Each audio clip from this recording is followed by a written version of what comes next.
Good morning, students. Now we are going to talk about asexual reproduction, अलैंगिक जनन. So far, we have learnt about reproduction in some familiar animals. बच्चों, अभी तक हमने जो reproduction प्रजनन के बारे में बहुत अधिक जानकारी प्राप्त कर ली है, जो कि एक ही प्रकार के जीवों में होती है, ठीक है, फैमिलियर एनिमल्स में. But what about very small animals like hydra and microscopic organism like amoeba. बच्चों, ये तो हुई बात उन एनिमल्स की जिनको हम देख सकते हैं या जो बड़े होते हैं, लेकिन जो माइक्रो ऑर्गेनिज्म होते हैं जैसे कि हाइड्रा की बात करें और अमीबा की बात करें, तो क्या इनमें भी सेक्सुअल रिप्रोडक्शन होगा? Do you know how they reproduce? क्या आप जानते हैं कि इनका जनन या इनमें प्रजनन कैसे होता है? Let us find out. इनको हम प्राप्त करते हैं, ठीक है. कैसे होता है ये जानकारी हमें इस टॉपिक से मिलेगी. In each hydra there may be one or more bulks. बच्चों, आपको पता होगा कि हाइड्रा में बल्क्स होती हैं इस टाइप की. ओके, ये बल्क्स हैं, बग्स होती हैं. These buds are the developing new individual and they are called birds.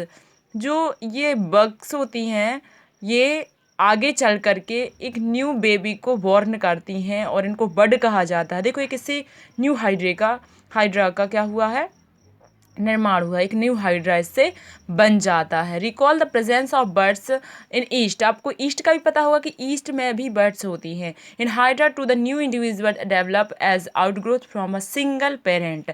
इसमें सिर्फ एक ही पेरेंट है. पेरेंट का जो बर्ड है वो आगे ग्रोथ करता है, थोड़ा और ग्रोथ करता है, देन वो एक न्यू हाइड्रा बनाता है. दैट मीन्स इसमें मदर और फादर की ज़रूरत नहीं होती, सिर्फ एक ही पेरेंट काफ़ी होता है न्यू बेबी को बॉर्न करने के लिए, क्योंकि ये एक एनिमल है. हाइड्रा एक एनिमल है बच्चा. Okay, recall. आपने देखा होगा कि this type of reproduction in which only a single parent is involve is called asexual reproduction. इस प्रकार का रिप्रोडक्शन जिसमें सिर्फ एक ही पेरेंट होता है, दैट मीन्स मदर फादर नहीं होते अलग अलग, सिर्फ एक ही पेरेंट होता है, इसको एसेक्सुअल रिप्रोडक्शन कहा जाता है. Since new individuals develop from the buds in hydra, this type of asexual reproduction is called budding. अब ये प्रोसेस आप देख रहे हैं कि इसमें बर्ड के द्वारा एक न्यू इंडिविजुअल्स बन रहा है, तो इस वजह से इस प्रोसेस को बडिंग कहा जाता है. Another method of asexual reproduction is observed in the microscopic organism amoeba. Let us see how this happens. बच्चों, अब हम अमीबा में होने वाले एसेक्सुअल रिप्रोडक्शन के बारे में रीड करते हैं, ठीक है. ये बडिंग नहीं है, ये दूसरी प्रोसेस है, इसके बारे में आपको बताती हूँ. You have already learned about the structure of amoeba. आपने पहले अमीबा के स्ट्रक्चर के बारे में रीड कर लिया है. You will recall that amoeba is a single celled organism. आपको पता होगा कि अमीबा एक कोशिकीय जीव है. It begins the process of reproduction by the division of its nucleus into two nuclei. देखो बच्चों, इसमें हमने जो डिवीजन देखा था इसके न्यूक्लियस में होता है. इसका न्यूक्लियस दो न्यूक्लियाई में डिवाइड हो जाता है.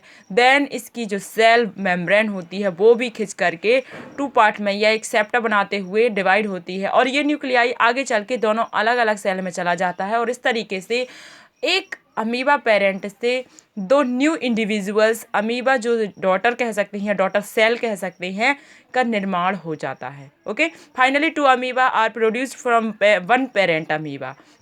This type of asexual reproduction is called in which animal reproduce by dividing into two individual is called binary fission. और इस तरीके का जो रिप्रोडक्शन है जिसमें न्यूक्लियाई डिवाइड होता है, ठीक है, न्यूक्लियस डिवाइड होकर के न्यूक्लियाई बनाता है, इसको बाइनरी फिजन कहते हैं. Okay, apart from budding and binary fission there are other methods by which single parent reproduce young ones.